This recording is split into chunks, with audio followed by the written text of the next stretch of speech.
Okay guys, I'm going to show you some of the most catastrophic river channels in the entire world. And we're first going to look at the Wey River Valley, which is this right here. So let's go to a topographical map and we can see that this is a riverbank here, and it even has a double step sequence to it. So you got two riverbanks right here and a riverbank way out here, and then we've got a nice expansion bar shown by these two riverbanks here. So all of these banks are showing incredibly wide rivers. So for example, from here to here is over 40 kilometers, and this whole Wey River Valley was made by a catastrophic river. Here you can see two river steps here, which is this riverbank here and this riverbank here. But now let's go over to the Yellow River. So the Yellow River flows down this way and goes out this way. So when we zoom into this, we can see a lot of terraces. So right here we can see some very large riverbanks, and they start as one and then they separate into two. That's something very characteristic of a river flow, and that's not something a lake shoreline can do.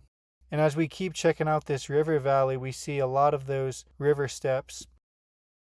And then now let's compare that with the more modern riverbank, which looks absolutely tiny in comparison. So this is a common theme. The modern riverbank is a lot smaller than the paleo riverbank or the ancient riverbank. So just look at how much larger this ancient riverbank is and how strong it is. And here they kind of overlap, and then you get some smaller ones here. And when you look at this mountain, you see it's got a very clean edge to it, and it gained that clean edge from water flowing across it. So let's look at a topographical. It's a different topographical map, but this one's really good. So if we look at this here, based upon the color gradient, we can see all the steps really well. And so this would be the river here from bank to bank.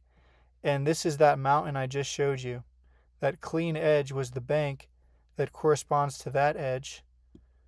No, it doesn't. It corresponds to this edge, right? Because it's the same color gradient across. So it's all about the elevation of the banks. So now let's go back and we can measure it. From here to here, we're talking about a 32-kilometer river. So yeah, it gets real catastrophic when you understand what a riverbank is and a terrace, right? So the terrace is the flatland, which was smoothed out by the water flow.